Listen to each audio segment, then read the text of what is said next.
नमस्कार दोस्तों। अभी रिसेंटली डोनाल्ड ट्रंप ने एक और कांड कर दिया है to show his majesty and power. Venezuela के सिटिंग प्रेसिडेंट निकोलस मादुरो और उनकी वाइफ को सर्जिकल स्ट्राइक करके वेनेजुएला से उठा करके और यूएस प्लेन में डाल करके हैंडकफ करके अमेरिका की कोर्ट में पेश कर दिया है और कोर्ट ने उनको कस्टडी में भेज दिया है और कोई मार्च की डेट लगा दी है। एलिगेशन है कि वो ड्रग में डील करते हैं और टेररिज्म को सपोर्ट करते हैं और उनको उनकी कंट्री में ही लोग पसंद नहीं करते। भाई गजब की दादागिरी है, ऐसे ही बिग डैडी नहीं कहलाते। और यहाँ पर विश्व गुरु का खिताब कोई और ही लेना चाहता है।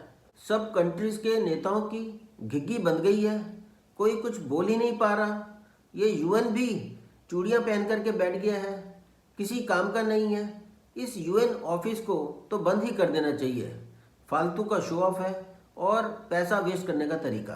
ट्रंप तो अलेक्जेंडर ग्रेट की तरह एक्ट कर ही रहे हैं, इनको तो अश्वमेध यज्ञ कर लेना चाहिए, पूरे वर्ल्ड में इनका साम्राज्य हो जाएगा। इसे कहते हैं might is right.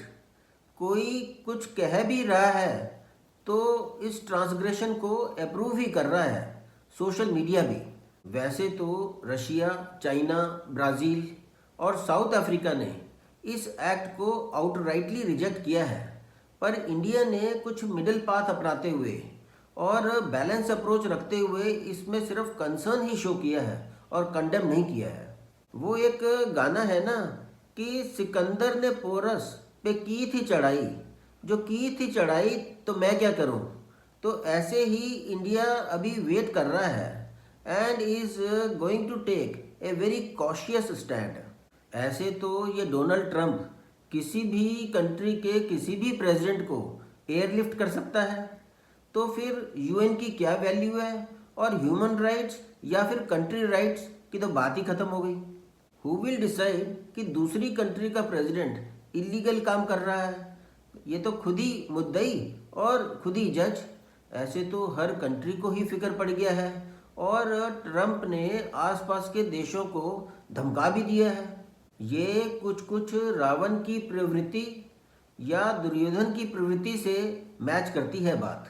President Maduro और उनकी वाइफ कहते हैं कि सत्य साई बाबा के डिवोटी हैं और उन्होंने यूएस कोर्ट में प्लीड नॉट गिल्टी किया है और कहा है कि he is innocent and he still a president of his country.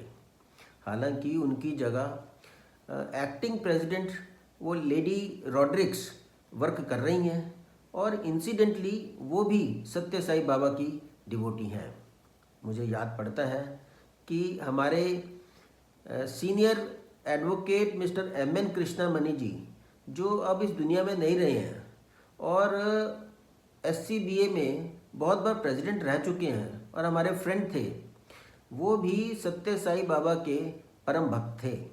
People dislike him in his own country. बहुत ही वेग रीज़न है। हर एक कंट्री के पॉलिटिकल सेटअप में ओपोनेंट्स तो होते ही हैं और फिर क्या डोनाल्ड ट्रंप सबके मामा लगे हैं? इनको भी इनकी कंट्री में लोग नापसंद करते ही होंगे।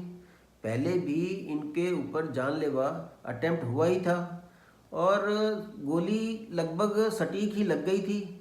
बाल बाल बच गए क्योंकि इनको ज़्यादा हिलने की बीमारी थी।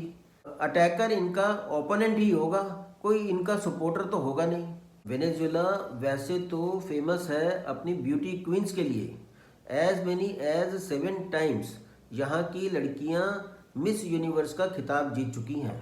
And this country is also known for its rich resource of oil reserves, जो ऑयल रिजर्व्स भी यूएस ने अब कैप्चर कर लिए हैं। हालांकि इंडिया को इससे कोई ज़्यादा फर्क नहीं पड़ता क्योंकि इंडिया ज़्यादा क्वांटिटी में वेनेजुएला से ऑयल इंपोर्ट नहीं करता है। वैसे दिल्ली में एक रोड है साइमन बॉलीवर, जो कि चाणक्यपुरी में एम्बेसी एरिया में है और ये वेनेजुएला के फ्रीडम फाइटर के नाम पर रखी गई है। पहले वेनेजुएला स्पेन के कब्जे में था। देखते हैं कि अब आगे क्या होता है इन इंटरनेशनल डेवलपमेंट से। और कब तक डोनाल्ड ट्रंप घमंड में, अकड़ में या तड़ी में रहेंगे। हमारी तो यही दुआ है कि इंडिया की इज्जत बनी रहे और हमारा देश गौरवान्वित रहे। So let us hope for the best. Thank you very much. Good day and जय हिंद।